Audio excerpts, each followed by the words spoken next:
సప్తవర్ణాల సమ్మేళనం హోళీ. మిఠాయిల్లో రారాజు మన ఆలివ్. అకేషన్ ఏదైనా ఆలివ్ మిఠాయిలతోనే. పోసాని మురళి గారు వాళ్ళని అరెస్ట్ చేస్తే ఈయన పోయి జగన్మోహన్ రెడ్డి గారు పోయి వాళ్ళని పరామర్శిస్తాడు. నేను ఒకటే చెప్తా ఉన్నా, రఘురామకృష్ణరాజు గారిని నిన్ను ఏదో మాట్లాడితే ఆయన లోపల పెట్టించి కుదగొట్టించి కాలు చేతులు ఎర్రగొట్టించి లోపల పెట్టించావే. 17 సంవత్సరాలు ముఖ్యమంత్రిగా చేసినటువంటి చంద్రబాబు నాయుడు గారి కుటుంబాన్ని భార్య గురించి మాట్లాడితే వాళ్ళకి బాధ కలగదా అని అడుగుతా ఉన్నా. ఆ రోజే నేను ఖండించాను, నేను అసెంబ్లీలో ఆ రోజే. అలాగే మన నాయకుడు పవన్ కళ్యాణ్ గారు ఆయన గురించి మాట్లాడావు. పోసాని మురళీకృష్ణ గారు ఆయన కళ్ళైన చేస్తుంటే లక్షలాది మంది జన సైనికులు నీకు తుప్పు తుప్పుగా రాలగొట్టేవాళ్ళు. ఆయన మౌనం వహించారు. నేనైతే చెప్తా ఉన్నా, కుటుంబాన్ని అలా మాట్లాడారు కాబట్టి వాళ్ళని 9 నెలలు, ఇంకా 9 నెలల తర్వాత అరెస్ట్ చేశారు. నేనైతే గవర్నమెంట్ ఇచ్చిన మరుసటి రోజే లాఠీతో రాలగొట్టించి లోపల వేయించేవాడిని కూడా ఈ సభకు అర్థం చేసుకుంటా ఉన్నా. చేసినటువంటి దుర్మార్గాలు ఎక్కడ పోవు, దుర్మార్గాలు ఎక్కడికి పోవు. ఒకటే చెప్తా ఉన్నా,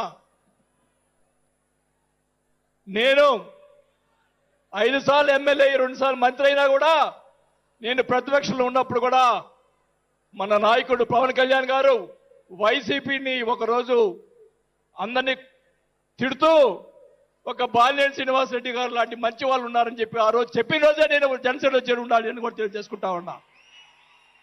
ఆ రోజు చేరకపోవటం నా దౌర్భాగ్యం.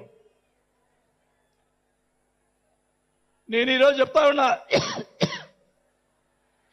స్పీచ్ 9 నెలలు అయిపోయిందమ్మా ఇవ్వటం, అందువల్ల గొంతు ఇది అయిపోయింది.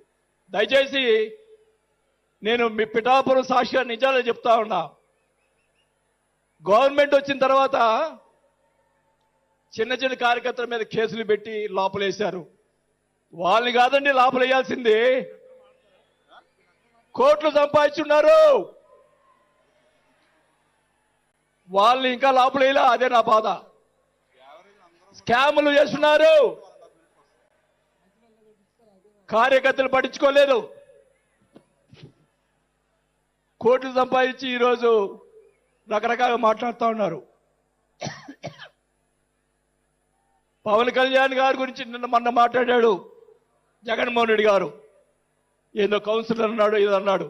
అయ్యా జగన్మోహన్ రెడ్డి గారు, మీ నాన్న దయతోటి నువ్వు ముఖ్యమంత్రి అయ్యావు. మీ నాన్న అంత అడ్డు పెట్టుకొని మా నాయకుడు, ఇప్పుడు జనసేన నాయకుడు పవన్ కళ్యాణ్ గారు స్వశక్తితో ఈరోజు లక్షలాది మంది అభిమాన పాత్రులు అయ్యాడని గుర్తుపెట్టుకోవాలని కూడా తెలియజేసుకుంటా ఉన్నా. మీ నాయనతోటి వెనక ఒకసారి ముఖ్యమంత్రి అయ్యావు, ఇంకా చూద్దాం. నేను ఒకటి కూడా చెప్తా ఉన్నా, నేను పవన్ కళ్యాణ్ గారిని కలిసినప్పుడు రాశారు చాలా మంది, కొన్ని పత్రికల్లో మీడియా వాళ్ళు రాశారు. ఏం రాశారు?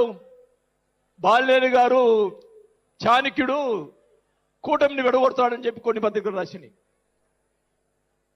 నేను అనుకున్నాను, నా వల్ల పవన్ కళ్యాణ్ గారికి ఏ ఇది రాకూడదు. నా ధ్యేయం, నా కోరికల్లా ఆయన పైకి ఎదగాలనే తప్ప వేరే ఉద్దేశం లేదు.